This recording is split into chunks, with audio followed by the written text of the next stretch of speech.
এই হলো deadline communications private limited. আপনারা দেখছেন এক্সপ্রেস নিউজ, খবর নেয়, খবর দেয়।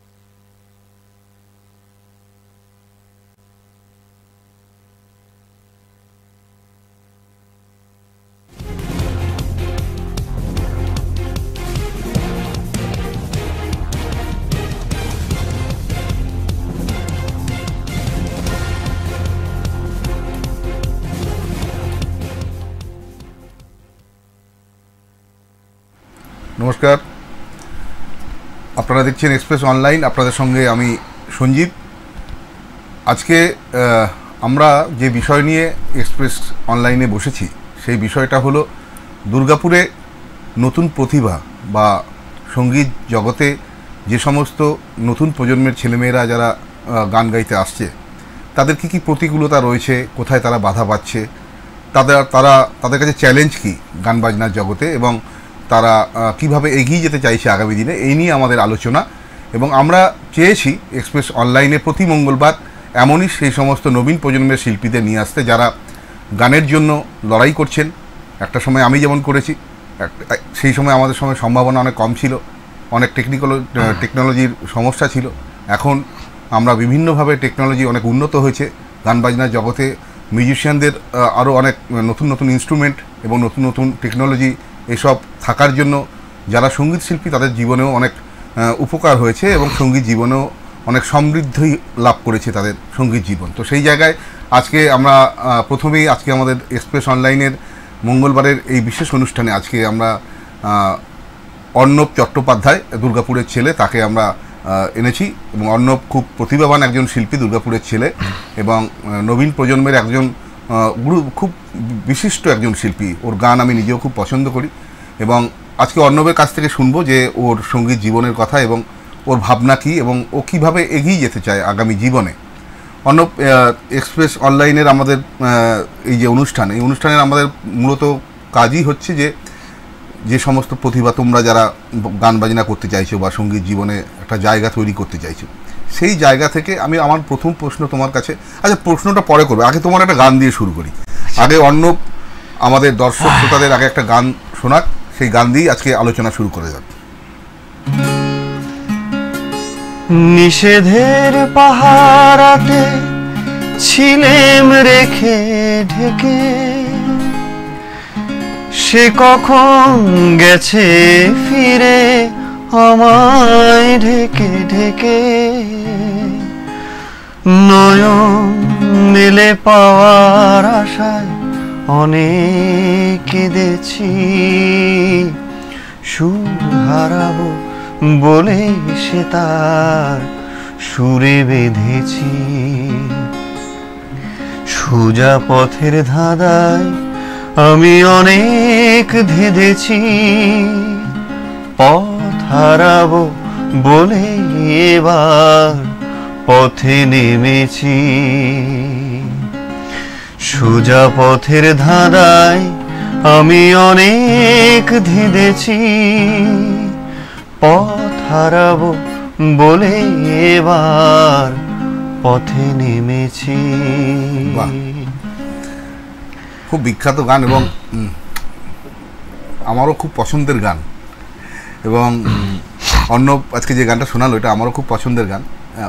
অর্ণব, একটা কথা তুমি বলো যে এই যে বাংলা গান, এই বাংলা গান স্বর্ণযুগের বাংলা গান বলা হয়, এখনও প্রচুর নতুন নতুন বাংলা গান তৈরি হচ্ছে, বিভিন্ন সুরকার, গীতিকার, বিভিন্ন শিল্পীরা বাংলা গান গাইছেন, তোমাদের আমাদের নতুন প্রজন্মের ছেলেরাও বাংলা গান গাইছেন। কোথাও কি মনে হচ্ছে যে বাংলা গান বা বাংলা গানের জনপ্রিয়তা কোথাও হারিয়ে যাচ্ছে?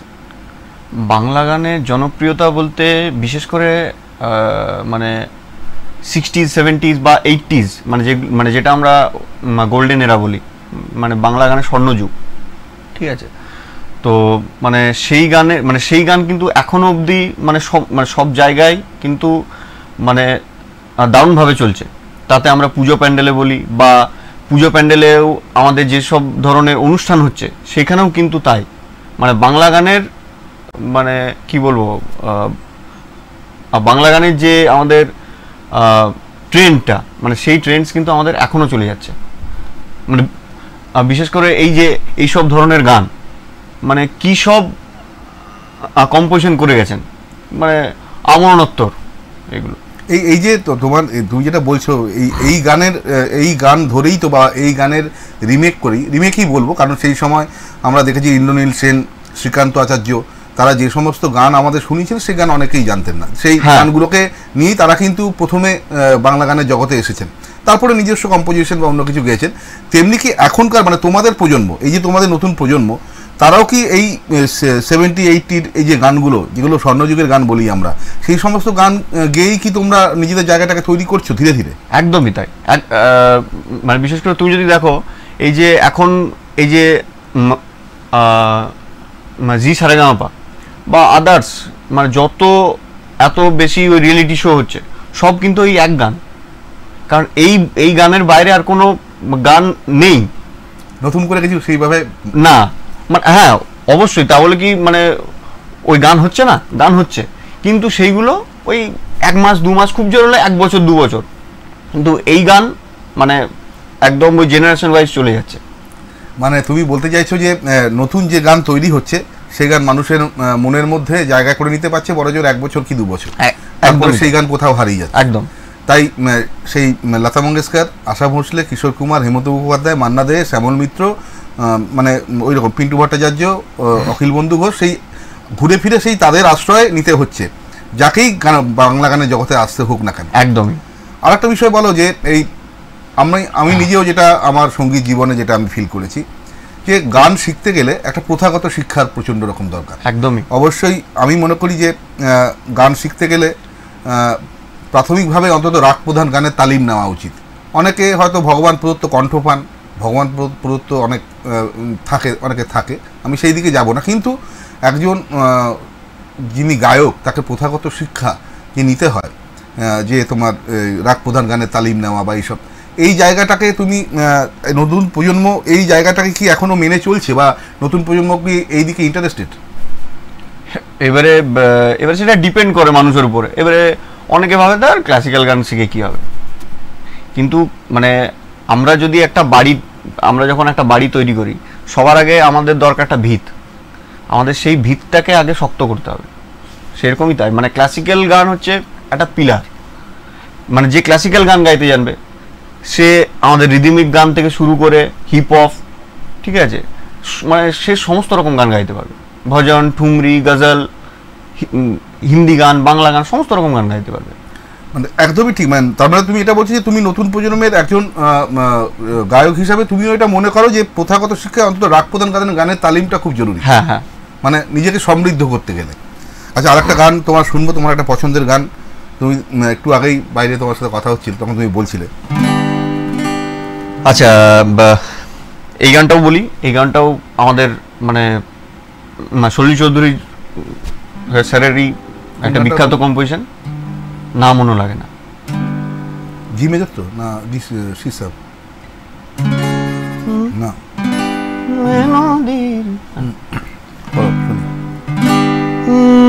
নদীর দুই কিনারে দুই তরণী,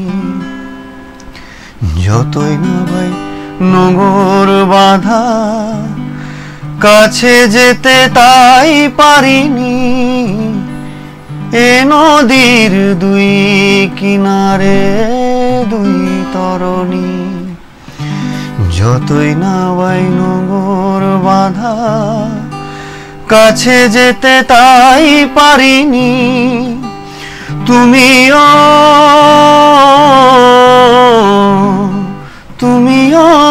পার থেকে তাই স্মরণী, না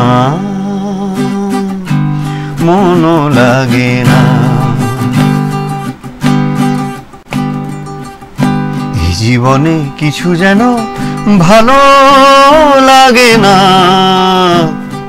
না মনও লাগে না। এ নদীর দুই কিনারে দুই তরণী, যতই না বাই নোঙর বাঁধা, কাছে যেতে তাই পারিনি। এ নদীর দুই কিনারে দুই তরণী, যতই না বাই নোঙর বাঁধা, কাছে যেতে তাই পারিনি। তুমিও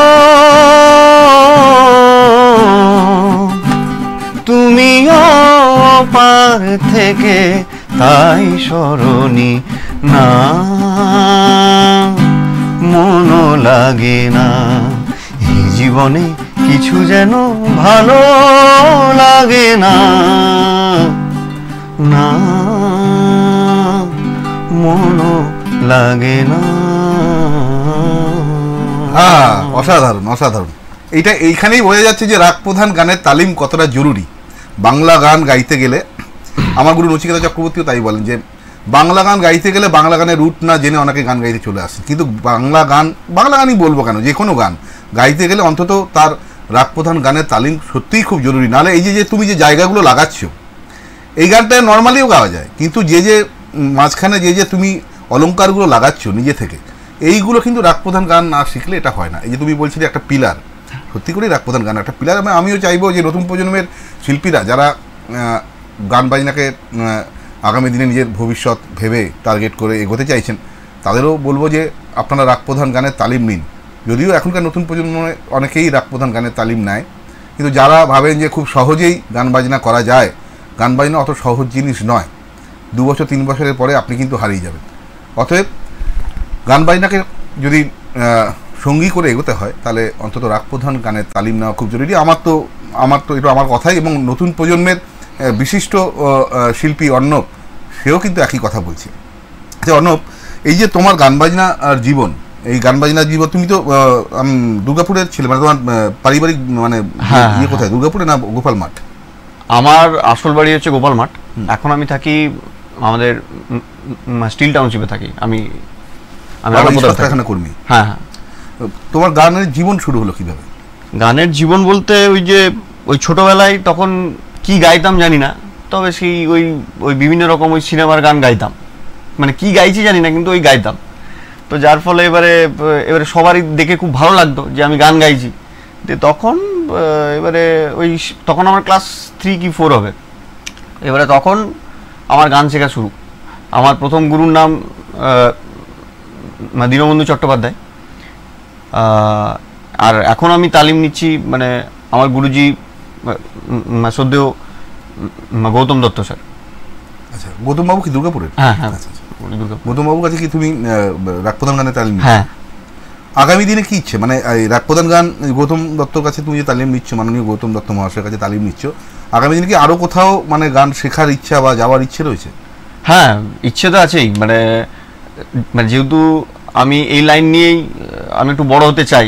এবারে আমরা ওই মধ্যবিত্ত বাঙালি, তো যার ফলে এবারে চাকরিটাও আমিও ছাড়তে পারি না। ঠিক আছে, মানে একটা ভয় করে আর কি।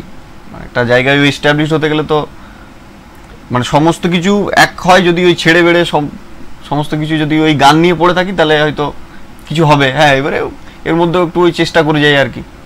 তো গানটা, আমরা তো তোমাকে একজন খুব প্রতিভাবান গায়ক হিসেবেই জানি, এবং এই তুমি চাকরির বিষয়টা আজকে আমি নতুন জানলাম। তো মানে তুমি কাজ, মানে চাকরিটা কি? আমি এখন আমাদের স্টেট গভর্নমেন্টের আন্ডারে আমি আছি। আমি as a menu HM pharmacist. আচ্ছা, ওষুধের সাথে গানের মেলবন্ধন হলো ঠিক করে, সেটাই তো জানতে চাই। ওটাই হচ্ছে একটা বিষয়। কিভাবে হয়েছে এবারে সেটা জানি না, এবারে হয়ে গেছে। কিন্তু তুমি মূলত তোমার টার্গেট হচ্ছে গান বাজনা নিয়ে এগিয়ে যাও। হ্যাঁ, মূলত এই যে সমস্ত আমাদের অনুষ্ঠানগুলো হয় আর কি, এই তোমার ট্যালেন্ট হান্ট শো, কোথাও গেছো কোনোদিন? আমি ট্যালেন্ট হান্ট শো বলতে 2022-এ আমি জি বাংলা সারেগামাপার মানে গ্র্যান্ড অডিশনের আগের রাউন্ডটা, মানে যেটা একদম মানে হয়তো অনেকে বলে মানে যে খুব সহজ অডিশন দিয়ে পাওয়াটা, মানে আলটিমেটলি মানে আমি একমাত্র মানে আমি ওটা ওই সামনে থেকে অনেক দেখেছিলাম যে মানে কতটা কঠিন, ঠিক আছে, মানে একটার পর একটা রাউন্ড হতে থাকে, ঠিক আছে, মানে first round, second round, third round, একদম ফাইনাল রাউন্ডে গিয়ে মানে আমি ওই এলিমিনেট হয়ে যাই হয়তো কোনো কারণে। এবারে সেটা আমার মধ্যে একটা ওই ধাক্কা নিয়ে আসে, ঠিক আছে, মানে আমি একটা মানে খুব ওই আপসেট হয়ে পড়েছিলাম। তো এবারে আমি থ্যাংক ইউ জানাবো ধৃতিদিকে, যে 2022 থেকে শুরু করেন উনি আমাদের দুর্গাপুরের সুপার সিঙ্গার। তো সেটাতে আমিও পার্টিসিপেট করেছিলাম এবং সেটাতে আমি সেকেন্ড হয়েছিলাম, ঠিক আছে। তো এবারে তার মানে সেইখান থেকেই আমার মানে দুর্গাপুরের লোকজন আমাকে মানে ওই একটু হলেও ওই চিনতে শুরু করে আর কি। সেটা আমিও ছিলাম। ঠিক, মানে তোমার মধ্যে যে মানে সারেগামা পা কর্তৃপক্ষকে দায়ী করছি না, হয়তো কোনো একটা জায়গাতে গিয়ে তুমি হয়তো হারিয়ে গেছো, মানে একদম শেষ রাউন্ডে গিয়ে তোমাকে ফিরে আসতে হয়েছে, কিন্তু দুর্গাপুরের মানুষ তোমাকে মানে আবার একটা প্ল্যাটফর্ম তৈরি করে দিয়েছে দুর্গাপুরের এই সুপার সিঙ্গারের মাধ্যমে, এবং সেইখান থেকে তুমি একটা জায়গায় পৌঁছেছো এবং দুর্গাপুরের মানুষ তোমার গান শুনতে শুরু করেছে। এখন অনুষ্ঠানের ডাক কেমন পাও সব জায়গায়? অনুষ্ঠানের ডাক বলতে মানে ডাক বলতে তো এবারে অনেক রকমই ডাক আছে, কিন্তু আমি মানে আমার জনার হচ্ছে এই গান, মানে ওই 70s 80s গান নিয়েই মানে আমি, এবং কি যেমন আমাদের ওই কিছু ওই অর্গানাইজার আছেন, ঠিক আছে, এবারে ওনারা মানে আমাকে ডাকে এই সব গানের জন্য, এই গানগুলো শোনার জন্য, এই গান শোনার জন্য, মানে মূলত পুরনো দিনের গান শোনার জন্য অর্ণবকে দরকার। মানে আমি ওই আজকালকার দিনের ওই যে ওই লোক নাচবে আমি গান করব, ওইটা আমি ওই হাত জোড় করে দিই তাদের কাছে। মানে এই জায়গাটাতে তুমি মানে একদম খুব ভালো, এটা খুব শুনে খুব ভালো লাগলো। অর্ণব অন্তত বাংলা গানের যে জায়গাটা সেটাকে ধরে রাখতে চাইছে, আঁকড়ে ধরে রাখতে চাইছে, এবং এটাকেই আঁকড়ে ধরে রেখে অর্ণব এগোতে চাইছে। আমার তরফ থেকে এবং এক্সপ্রেস নিউজের তরফ থেকে অনেক ধন্যবাদ অর্ণবকে, তার কারণ সত্যি করে এরকম আজকের দিনে এই প্রতিযোগিতার যুগে এবং বিভিন্ন রকম গানের ভিড়ে এইরকম একজন শিল্পী, নবীন প্রজন্মের শিল্পী, যে কিনা 70-80 দশকের বা 60-এর দশকের গানকে ধরে জীবনে এগিয়ে যেতে চাইছে গানের জগতে, এটা অবশ্যই বাহবার বিষয়। একটা হিন্দি গান শুনবো সেই সময়। জি স্যার। জি স্যার। জি জি।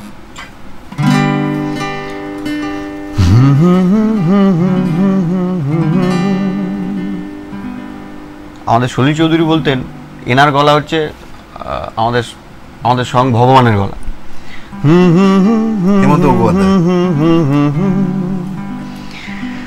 मगर लगता है कुछ ऐसा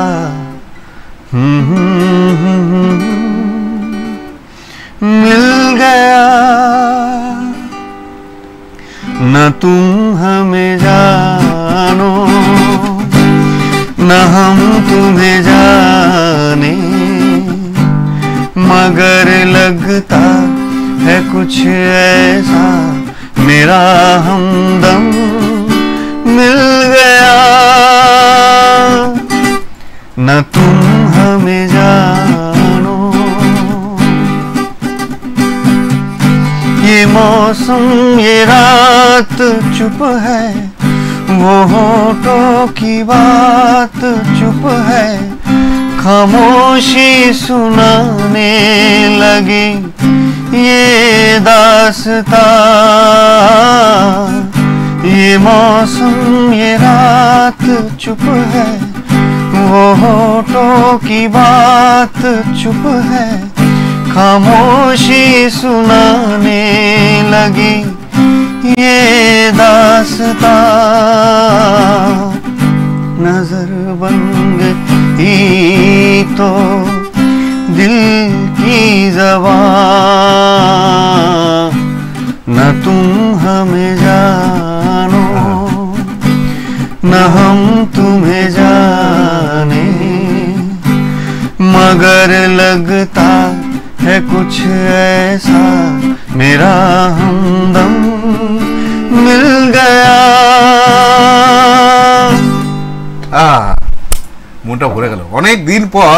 অর্ণব, সত্যি বিশ্বাস করো, মানে অনেক দিন পর মানে এই গানগুলো শুনতে পাচ্ছি, এবং মানে একটা সময় বিবিধ ভারতীতে আমরা রেডিওতে শুনতাম, ওই তোমার মতোই তখন আমার বয়স আছে, সেই সময় ছোটোবেলায় বিবিধ ভারতী শুনে শুনে গান শুনে শুনে বড় হয়েছি। হ্যাঁ, এইসব গান মহান শিল্পীদের গান শুনেছি, কম্পোজিশন শুনেছি। এত বছর পরে তোমার গলাতে মানে এই গান শুনছি, হেমন্ত মুখোপাধ্যায়ের এই অসাধারণ গান সলিল চৌধুরীর কম্পোজিশনে, মানে ভাবা যায় না। মানে আপনারাও দেখুন, মানে আমাদের দর্শক বন্ধুদের বলবো যে নতুন প্রজন্মের শিল্পীরা কিন্তু এখনও পুরনো গানকে কতটা মনে রাখে এবং কতটা আত্মস্থ করেছে যে এই গান ছাড়া কিছু ভাবতেই পারে না। অর্ণব, আমার একটা জিনিস জানার আছে, এই যে ধরো তোমার আমরা দেখি এই যে প্রচুর ব্যান্ড তৈরি হয়েছে, হ্যাঁ, তো এই যে কেউ বলছে বাংলা ব্যান্ড, কেউ বলছে ফোক ব্যান্ড, হ্যাঁ, কেউ বলছে আমার অন্য ধরনের কোনো একটা ব্যান্ড, একটা নাম হচ্ছে। একটা সময় আমরা বাউল ভাটিয়ালি বা যেগুলো শুনেছি একতারা নিয়ে, হ্যাঁ, খোল নিয়ে, বা এখন তার কম্পোজিশনটা অন্যরকম হয়ে গেছে। আমরা দেখছি বিভিন্ন ছেলে মেয়ে তারা বড় বড় চুল রেখে তারা সেই বাউল গাইছে, সেই ভাটিয়ালি গাইছে, bass guitar, lead guitar, drum set এসব নিয়ে, এবং হয়তো সুরে গাইছে, কিন্তু সেই যে গ্রাম্য টিউনটা, বাউলের সেই মেঠো টিউনটা কোথাও হারিয়ে যাচ্ছে। এই যান্ত্রিক বাজনার, এই যান্ত্রিক যে বাজনাটা হচ্ছে, মানে একটা এত মিউজিশিয়ান দিয়ে একটা গান, সেই গানটা কোথাও যেন হারিয়ে যাচ্ছে। তোমার কি মনে হয় এই যে বাংলা ব্যান্ড বা বিভিন্ন এই ফোক ব্যান্ড যারা এই ধরনের গান করছে, আমি কাউকে ছোট করছি না, তাদের প্রতি সম্মান রেখেই বলছি যে কোথাও কি এইখানে কোথাও কিছু ভুল হচ্ছে বলে মনে হয়? আর এখনকার এই নবীন প্রজন্মের সিঙ্গার হয়ে তোমার কিছু মনে হয় এই জায়গায়? দেখো, আমি কিছুটা বলবো যে আমাদের টেকনোলজিরও একটা কিছু মানে সাহায্য আছে, ঠিক আছে। যেমন টেকনোলজি আমি বলি, এখন আমাদের যে সাউন্ড সিস্টেম এখন অনেক বেশি উন্নত, যেমন মানে যার ফলে কি হচ্ছে, এই যে আরও কিছু আমাদের বাংলা গান বা এখন কিছু ফোক এমনভাবে গাওয়া হচ্ছে বা মানে সাউন্ড প্রডিউস এমনভাবে হচ্ছে যেটা আমাদের কানে খুব শুনতে ভালো লাগছে। যার ফলে কি হচ্ছে, অনেক ব্যান্ডের ওই যে তুমি যেটা বললে বড় বড় চুল রেখে অনেক, হ্যাঁ, এবারে যার যেটা রুচিবোধ সে সেটা করতেই পারে, কিন্তু আমি কখনোই মূল গানটাকে বাদ দিয়ে নয়। মূল গান আমার যেমন অনেক গান আছে, যেমন ওই খাঁচার ভেতর অচিন পাখি, ঠিক আছে, আমরা হ্যাঁ এবার তার মধ্যেও আমাদের ওই স্প্যানিশ গিটার ঢুকছে, বেস গিটার ঢুকছে, ড্রামস ঢুকছে, হ্যান ত্যান হাবি জাবি অনেক কিছু ঢুকছে, কিন্তু তবুও যেমন আমি একটা ছোট্ট কথা বলি, আমি অনেক ব্যান্ডের আমি শোজ দেখেছি। তো এখন খুব মানে এখন আমাদের ওই ফেসবুকেও ঘুরে ওই খাঁচার ভেতরে ওই অচিন পাখি, খাঁচার ভেতর অচিন পাখি, আমি এটা লাইভ শুনেছিলাম আমাদের কার্তিক দাস বাউলের। কিচ্ছু না, জাস্ট একটা তবলা ছিল, কিবোর্ড ছিল, আর একটা একতারা ছিল, আর একটা খুব সম্ভবত আমি যদি মানে মানে ভুল না হয় বা ঢোল টাইপের মানে যেটা আমরা ওই বাংলা ঢোল বলি, ঠিক আছে, ওই ইনস্ট্রুমেন্টে আমি শুনেছিলাম, মানে কি শুনেছিলাম মানে আমি ওই নিজেও বলতে পারবো না। কার্তিক দাস বাউলের মানে এত সুন্দর লেগেছিল।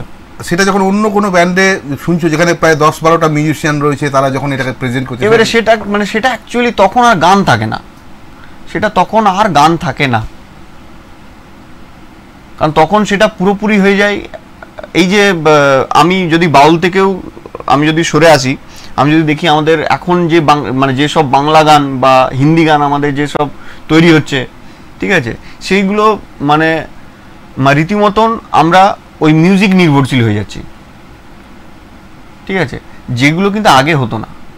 আগে কোনো রকম কারোর অটোটিউন লাগতো না, তাদের গলাতেই ছিল অটোটিউন, মানে ভগবান দিয়েই পাঠিয়েছিলেন তাদের অটোটিউন।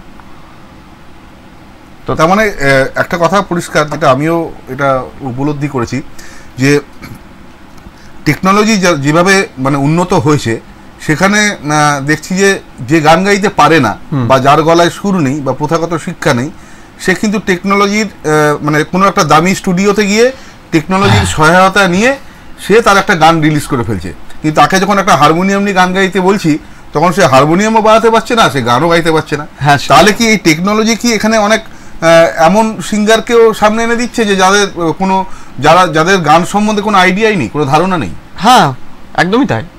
তুমি পয়সা খরচ করবে, ঠিক আছে, দামি স্টুডিওতে যাবে, একটু ভালো ড্রেস আপ থাকবে, ঠিক আছে, একটু ওই চাকচিক্য থাকবে, ঠিক আছে, তুমি র টেক দিয়ে আসবে, ঠিক আছে, তোমাকে আর কিচ্ছু করতে হবে না। মিউজিক মানে মিউজিক বসবে তোমার গলায়, মিউজিক বসবে তোমার গলায়। অটোটিউন হয়তো মানে এবারে ওই কিছু কিছু শিল্পী যারা একটু গান শিখেছে, ঠিক আছে, তাদের হয়তো মানে অটোটিউনের মানে মাত্রাটা কম থাকবে। এবং এবারে যারা একদম ওই বেসুরো, মানে কোনো মানে পিচ কি জিনিস তাও জানে না, এবারে ওই তাদের জন্য ঠিক আছে অটোটিউন। সেটা যখন বাজারে বেরোচ্ছে তখন আমরা বলছি আহা কি গেয়েছে, কিন্তু আলটিমেটলি আমরা যখন মানে লাইভ শুনি তখন মানে তাদের মনে হয় যে না বাবা ঠিক আছে, তুই ওর মধ্যে সীমাবদ্ধ থাক।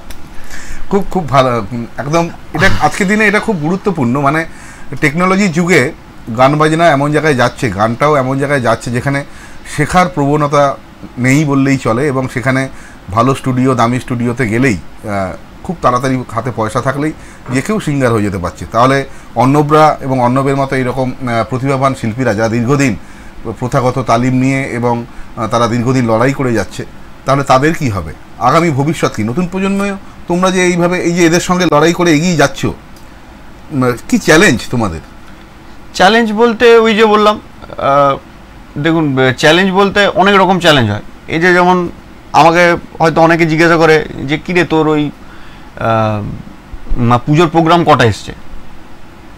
আমার যেমন মানে কার কি মতামত আমি জানি না, আমার খুব সিম্পল, আমার একটা ইয়েতে আমি খুব বিশ্বাস করি, আমি একটা প্রোগ্রাম করব, কিন্তু সেই একটা প্রোগ্রাম যেন ভালো প্রোগ্রাম হয়। আমি 10টা লোককে শোনাবো, কিন্তু সেই 10টা লোক যেন বোদ্ধা লোক থাকে, মানে লোকে গান শুনে বলবে যে হ্যাঁ মানে দুটো গান শুনলাম।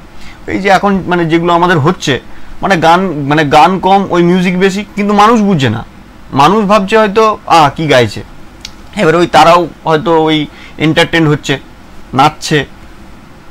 মানে এখন বেসিক্যালি হয়ে গেছে তোমাকে ওই মানুষকে এন্টারটেন করতে হবে, ঠিক আছে, তাতে তোমার ভালো লাগুক আর না লাগুক। কিন্তু আমার সম্পূর্ণ মানে আমি বিপদগামী তুই। হ্যাঁ, মানে আমি একজন সঙ্গীত শিল্পী হয়ে আমি যদি আমার আমার আমার ওই নিজের মনের মধ্যে যদি একটা স্যাটিসফ্যাকশন না আসে, তাহলে আমাকে মানে আমি যখন রাত্রেবেলা আমি যখন ওই প্রোগ্রাম সেরে এসে আমি যখন ঘুমাতে যাই, আমার খুব মানে নিজেকে খুব মানে নীচ মনে হয়, এটা যে না এটা আমার ঠিক হলো না। ওই জন্য আমি খুব খুব সীমিত প্রোগ্রাম করি, এবং মানে যে প্রোগ্রামটা করি সেই প্রোগ্রামটা খুব ভালো প্রোগ্রাম হয় যেন। বাহ, খুব ভালো লাগলো অর্ণবের কাছে এই কথাটা শুনে, এবং আমি আশা করি যারা এক্সপ্রেস অনলাইন দেখছেন তারা অন্তত এইটুকু অন্তত অর্ণবের সঙ্গে সহমত হবেন যে প্রথমে নিজের পছন্দটা আগে দরকার। মানে আমি যে গানটা গাইছি সেই গানটা আমার নিজের ভালো লাগলো কি না। অর্ণব যেটা বললো যে গানটা গেয়ে আমার যদি নিজের ভালো না লাগে আমি তৃপ্তি পাই না, রাতে শুতে পারি না। তেমনি আমার যদি দর্শক সংখ্যা কম হয়, যজন দর্শকই থাকুক, তারা যদি গানটা শুনতে আসেন তাকে গান শুনেই আমি আনন্দ পাবো। আমার কটা অনুষ্ঠান থাকলেও বা কিছু না, আমার একটা অনুষ্ঠানে আমি যেন আমার গানটা শোনাতে পারি, এন্টারটেন করা নয়, গান শোনানো, এই দুটোর মধ্যে পার্থক্য আজকে অন্য বুঝিয়ে দিয়েছে। আর একটা গান শুনবো তোমার পছন্দের, বলো কি গাইবে? সলিল চৌধুরীর একটি গান, এই আমরা সলিল চৌধুরীর দুটো গান শুনলাম, এরপর একটি আমরা ইয়ের গান শুনি, আমরা কার গান করব, মানে আসলে আমরা এটা মানে লাইভ করছি তো আমাদের কোনো রিহার্সেল নেই, ঠিক আছে, তো ওই জন্য একটু ওই ভেবে চিন্তে করতে হচ্ছে।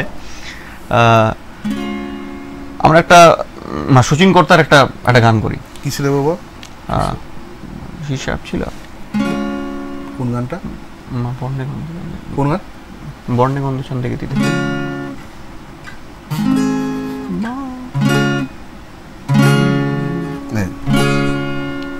আরো তুলবো না? হ্যাঁ একটু তুলো। এইটা ছিল বর্ণে গন্ধে ছন্দে গীতিতে হৃদয়ে দিয়েছো তোলা। তোমাকে একটু রিকোয়েস্ট করো, তোমার যদি মানে কিছু জানা থাকে তুমি একটু করো না আমার সাথে। রঙেতে রাঙিয়া রাঙাইলে মোরে একই তব হরি খেলা, তুমি যে ফাগুন রঙের আগুন, তুমি যে রসের ধারা, তোমার মাধুরী তোমার মদিরা করে মোরে দিশাহারা। মুক্তা যেমন শুকতির বুকে, তেমনি আমাতে তুমি। আমার পরাণে প্রেমের বিন্দু তুমি, শুধু তুমি। বর্ণে গন্ধে ছন্দে গীতিতে হৃদয়ে দিয়েছ দোলা, রঙেতে রাঙিয়া রাঙাইলে মোরে একই তব হরি খেলা। তুমি যে ফাগুন রঙের আগুন, তুমি যে রসের ধারা, তোমার মাধুরী তোমার মদিরা করে মোরে দিশাহারা। মুক্তা যেমন সুখ তীর বুকে, তেমনি আমাতে তুমি। আমার পরাণে প্রেমের বিন্দু তুমি, শুধু তুমি।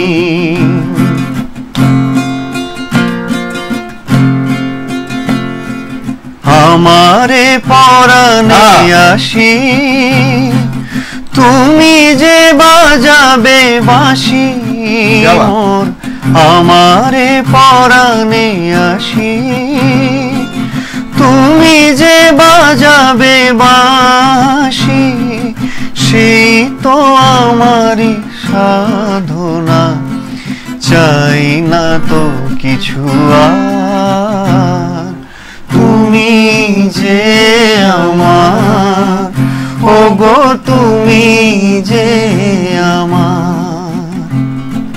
কানে কানে শুধু একবার বলো, তুমি যে আমার, তুমি যে আমার, ওগো তুমি যে আমার।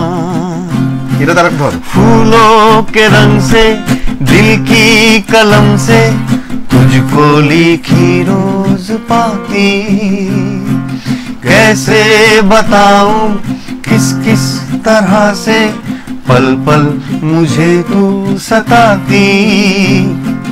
तेरे ही सपने लेकर के सोया, तेरी ही यादों में जागा, तेरे ख्यालों में उलझा रहा यूं जैसे कि माला में धागा। हाँ बादल बिजली चंदन पानी जैसा अपना प्यार लेना होगा जन्म हमें कई कई बार। हाँ इतना मधुर इतना मधुर तेरा मेरा प्यार। আমার পরাণে প্রেমের বিন্দু তুমি, শুধু তুমি, তুমি শুধু তুমি, তুমি শুধু তুমি। অসাধারণ অসাধারণ। মানে কতদিন পর এই গানগুলো শুনছি। মানে সত্যি কথা বলতে অর্ণব, আজকের অনুষ্ঠানটা মানে তুই একটা অন্য মাত্রা নিয়ে এলি। মানে আবার তুই বলে ফেললাম, যাই না না ঠিক আছে।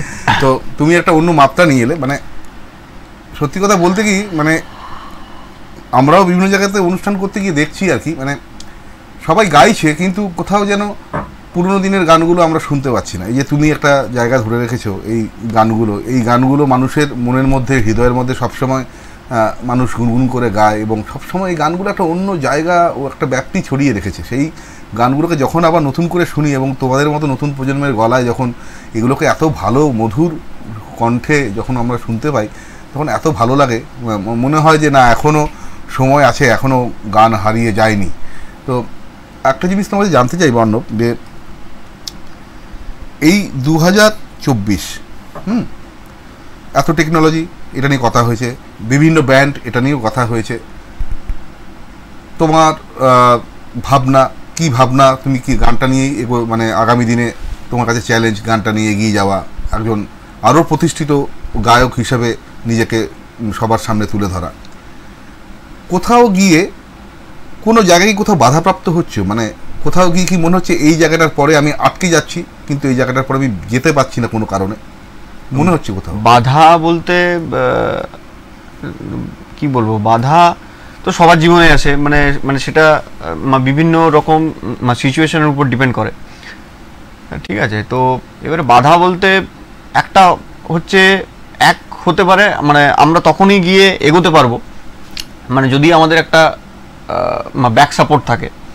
যেমন আমি ফার্স্টেই বললাম যে আমরা একজন মধ্যবিত্ত বাঙালির ছেলে আমরা।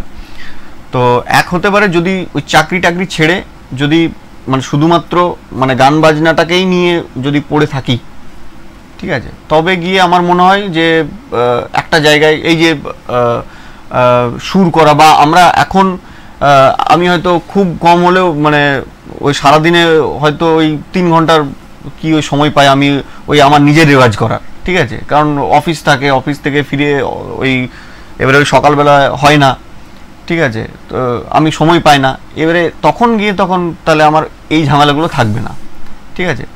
আর এবারে ওই যে বললাম, এবারে আমাকে সব রকম গানই আমাকে করতে হবে, ঠিক আছে, এবং আমি চেষ্টাও করি সেটা করার সব রকম গানই, কিন্তু সেটা ওই যে বললাম মানে মানে আমার জনারের বাইরে নয়, যেটা তুমি পছন্দ করো তার বাইরে নয় না। আচ্ছা, আমরা একটা সময় যদি আমি আমাদের সময় মনে করি, 90-এর দশক যদি মনে করি, যে সময় থেকে আমরা গান বাজনা শুরু করেছিলাম, সেখানে দেখেছি যেমন আমি আমার পরিবারের তরফ থেকে কোনো বাধা পাইনি, তাই আমার গানের জায়গাতে আমার এগিয়ে যেতে কোনো সমস্যা হয়নি। কারণ সেই সময় অনেক বাবা মাই চাইতেন যে ছেলেরা তোমার গ্র্যাজুয়েশন করার পরে কোনো না কোনো একটা চাকরিতে যোগ দিক, কোনো কারখানায় হোক বা যেখানে হোক ইনকাম করুক। সেই ছেলেটার মধ্যে প্রতিভা থাকলেও তার প্রতিভার উন্মেষ হতো না, সে হয়তো গান বাজনা তাকে ছেড়ে দিতে হলো। হ্যাঁ, এরকম ঘটনা আমার সামনে অনেকেরই হয়েছে, আমার সেই সমসাময়িক যারা ছিল আমি দেখেছি তাদের। আমার হয়নি, কারণ আমার বাবা মার প্রচুর প্রচেষ্টা ছিল, সেই জায়গাটাতে আমি একটা জায়গা পর্যন্ত পৌঁছতে পেরেছি বলে আমার মনে হয়। তোমাদের ক্ষেত্রে এখন এই 2024-এ দাঁড়িয়ে আমার তোমার কাছে প্রশ্ন যে তোমার পরিবার, তোমার বাবা মা, তোমার পরিবার তারা কি চান যে অন্য একজন প্রতিষ্ঠিত গায়ক হিসেবে সবার সামনে আসুক? সেই জায়গায় তুমি পরিবারের কাছ থেকে কতটা সাপোর্ট বা সাহায্য পাও, এবং আদার্স বিভিন্ন জায়গা থেকে কতটা সাপোর্ট পাও? পরিবারের প্রথম হলো পরিবার, যে পরিবারের কাছ থেকে তুমি তোমার টার্গেট, তোমার চ্যালেঞ্জ গান বাজনা নিয়ে এগিয়ে যাওয়া এবং যে গান তুমি পছন্দ করো এই গান নিয়ে প্রতিষ্ঠিত হতে, সেখানে পরিবারের সাপোর্ট কীরকম পাও? আমি সত্যি কথা বলতে কি আমি মানে 100%ও বলবো না, আমি একদম 200% আমি সাপোর্ট পাই আমি আমার বাবা মার কাছ থেকে, ঠিক আছে।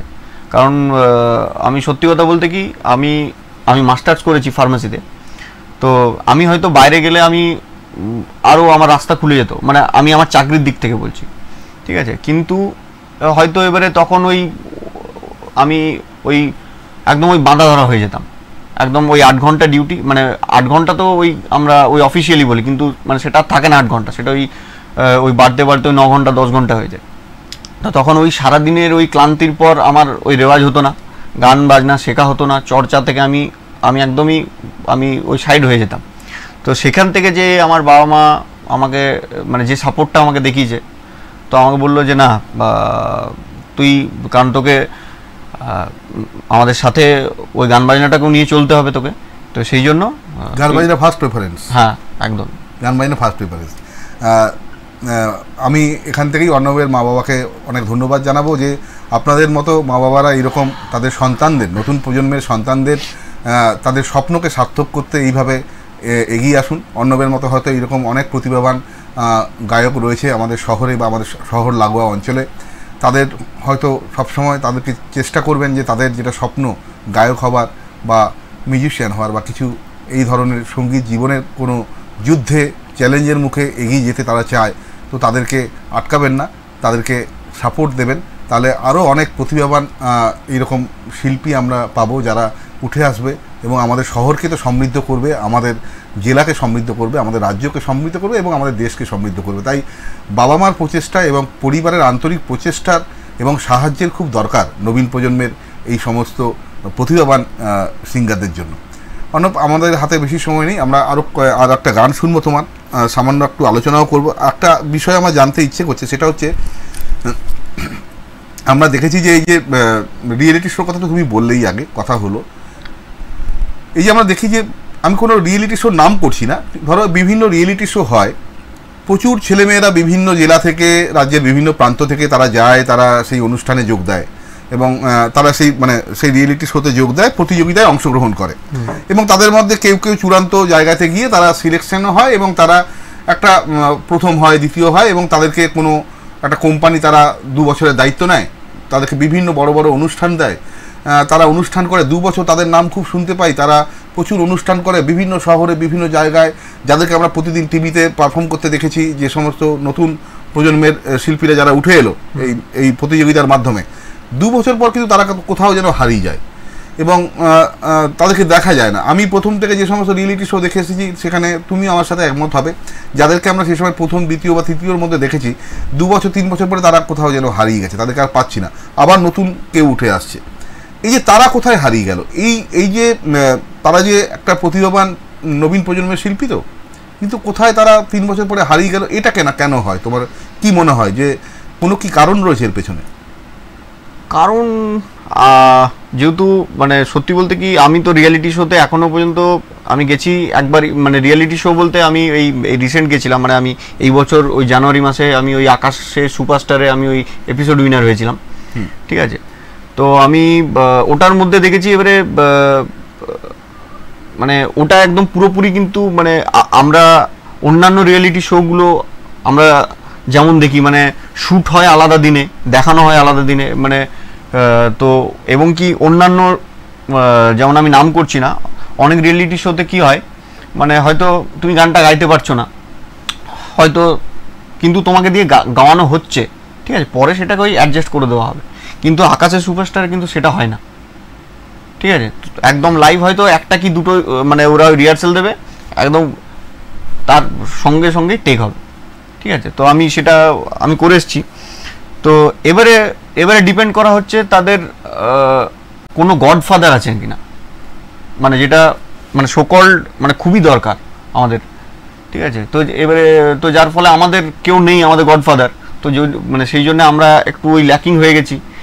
এবারে ওই যাদের আছে এবার তারা ওই অনেক দূর এগিয়ে যাচ্ছে, তাও ওই যে তুমি বললে হার্ডলি 1 বছর কি 2 বছর, কারণ সত্যি কথা বলতে কি এখন সেই পরিমাণে কিন্তু বাংলা গান আমাদের নেই, মানে যদি 10টা কি 20টা গান বেরোচ্ছে, খুব জোর হলে মানুষ 1টা কি 2টো শুনছে এবং সেটাকেও মানে হয়তো আমরা ওই গুনগুন করছি, সেটা স্থায়িত্ব হচ্ছে না। বাংলা গান সেইভাবে কিন্তু আমাদের মানে বেরোচ্ছে না, মানে একই মানে সবাই কিন্তু সেই ওই 60-70-এর দশক নিয়েই এখনো পর্যন্ত এই যে আমাদের আমরা এই রিয়েলিটি শো বলো কি আদার্স মানে যত রকমের শো হচ্ছে, সব কিন্তু এই আমাদের ওই পুরোনো দিনের গানকে ধরেই কিন্তু আমাদের নচিকেতার ভাষায় পুরোনো দিনের গান আজও ভরে মনে। হ্যাঁ, একদম, যতই শুনি যে গান বিজাতীয় মডার্ন, একদমই সত্যিই তো, মানে পুরোনো দিনের গান আজও ভরে মনোপ্রাণ, যতই শুনি যে গান বিজাতীয় মডার্ন, এই বিখ্যাত লেখা নচিকেতা চক্রবর্তীর। এবং সত্যি করেই নতুন প্রজন্মের অর্ণব বলছে যেটা, যে সত্যি করেই মানে কোথাও গিয়ে একটা হারিয়ে যাওয়া, তার পেছনে এই সব বিষয়গুলো কাজ করে। এবং আরও একটা বিষয় আমার মনে হয় যে যে আগে তো এত রিয়েলিটি শো ছিল না, আমরা রেডিও বা টিভিতে সামান্য অনুষ্ঠান হতো, সেই সময় গান শুনতে গেলে কোনো শিল্পীর ক্যাসেট কিনতে হতো, সিডি কিনতে হতো। এখন তো কেনার জায়গাটাই নেই, সিডিও কিনতে হয় না, ক্যাসেটও কিনতে হয় না, মোবাইলে তুমি গান দেখে নিচ্ছ, গান শুনে নিচ্ছ। তাই এই যে পুজোর সময় এই যে বিভিন্ন ক্যাসেট বেরোতো, সিডি বেরোতো, আমরা অপেক্ষা করে থাকতাম হেমন্ত মুখোপাধ্যায়ের কী বেরোচ্ছে, মান্নাদের কী বেরোচ্ছে, বা কিশোর কুমারের কী বেরোলো, হ্যাঁ, তার পরের প্রজন্মে সে নচিকেতা চক্রবর্তীর কী বেরোলো, সুমন চট্টোপাধ্যায়ের কী বেরোলো, কবির সুমনের মানে কবির সুমনের কথা বলছি, হ্যাঁ, অঞ্জন দত্তের কী বেরোলো, শিলাজিতের কী বেরোলো। এই যে একটা মানে কখন বেরোবে, কিনবো, কিনে এসে শুনবো, এই যে ব্যাপারটা, এটা তো চলে গেছে। কেনার বিষয়টা নেই, মানে গান কেনার বিষয়টা এখন নেই, এখন টোটালটাই ইউটিউবে দেখতে হবে এবং ইউটিউবের মধ্যেই আবদ্ধ হয়ে গেছে গান বাজনা। তাই মানুষের প্রতি গান বাজনা কেনার জন্য, গান বাজনাকে ক্রয় করার জন্য বা একটা অপেক্ষা করার জন্য যে ব্যাপারটা, সেটা হারিয়ে গেছে। তাই কি গান বাজনার মানে বিষয়ে, মানে গান বাজনার যে মানুষের শোনার যে ব্যাপার বা গান বাজনার প্রতি একটা আগ্রহ, সেটা কি অনেকটা হারিয়ে যাচ্ছে এই কারণে? না, এই কারণে এটা যেমন একটা তুমি একটা দিক বললে, এটার একটা আবার খুব ভালো দিকও আছে। যেমন কি বলি, যেমন আমাদের মতন যারা মানে এখন ছোট শিল্পী আর কি, এবার তারাও একটা প্ল্যাটফর্ম পাচ্ছি আমরা, মানে নিজেকে একটা মানে প্রচার করানোর। যেমন আমরা ফেসবুক, বা আদার্স ইনস্টাগ্রাম, ঠিক আছে, মানে হয়তো ওই 1 মিনিট কি 1.5 মিনিটের একটা গান দিচ্ছি, মানে এবারে হয়তো 2000-2500 লোক শুনছে, এবার সেটা বাহ, যে ওই আমার গানটা এতজন লোকে শুনছে, এই যে ফেসবুকের মাধ্যমে কমেন্ট, ঠিক আছে, ইভেন আমি বলছি যে এই ফেসবুক বা ইউটিউবের মাধ্যমে আমার সঙ্গে অনেকে, মানে আমি যে ধরনের গান আমি আপলোড করি, ঠিক আছে, বা আমি মানে গেয়ে থাকি, তো মানে সেই সব গান শুনেও যেমন আমাকে অনেকে মানে পার্সোনালি খুব মানে আমাকে টেক্সট, মানে এটাও তো একটা প্ল্যাটফর্ম তৈরি হয়েছে। আমাদের হাতে সময় খুব কম, একটা গান দিয়ে আজকে অনুষ্ঠান শেষ করবো, এবং গানের পরে আর কোনো কথা নয়, আগেই আমরা অর্ণবকে অনেক শুভেচ্ছা জানাচ্ছি। অর্ণব, তোমাকে অনেক ধন্যবাদ আমাদের এক্সপ্রেস অনলাইনে আসার জন্য, এবং আজকে আশা করি অনেকগুলো বিষয় আমরা আপনাদের সামনে তুলে ধরতে পারলাম। নতুন প্রজন্মের শিল্পী অর্ণব, ওকে আপনারা ভালোবাসা দিন এবং সাপোর্ট করুন, যাতে ও দুর্গাপুরের মুখ উজ্জ্বল করতে পারে, আরও গানের জগতে আরও এগিয়ে যেতে পারে। আমাদেরও এক্সপ্রেস অনলাইনের তরফ থেকে অর্ণবকে অনেক অনেক শুভেচ্ছা রইল। আজকে একটা গান দিয়ে, অর্ণবের একটা গান দিয়ে আজকের অনুষ্ঠান শেষ করুন। আমিও ধন্যবাদ জানাবো এক্সপ্রেস নিউজ কর্তৃপক্ষকে এবং আমার দাদা সঞ্জীব দাকে, যে আমাকে এখানে একটা সুযোগ দেওয়ার জন্য। তো শেষ করি আজকের অনুষ্ঠান গানে। শিশা রোশনি বায়ের পায়ের পায়ে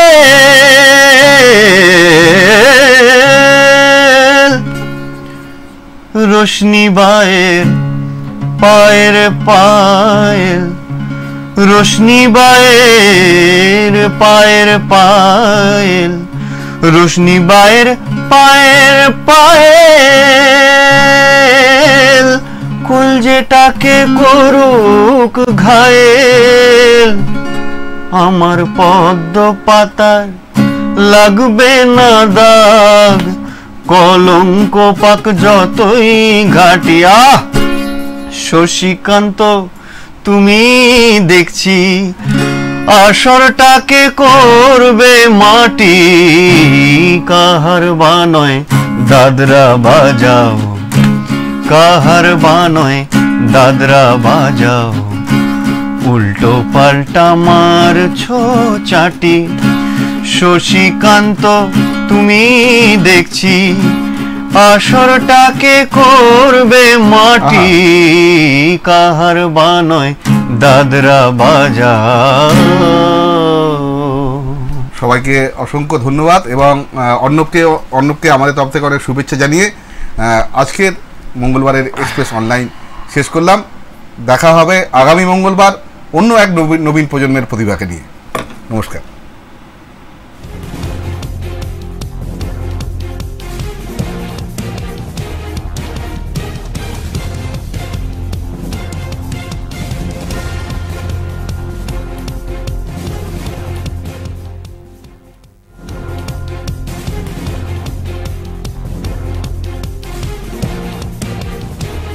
এই হলো ডেডলাইন কমিউনিকেশনস প্রাইভেট লিমিটেড।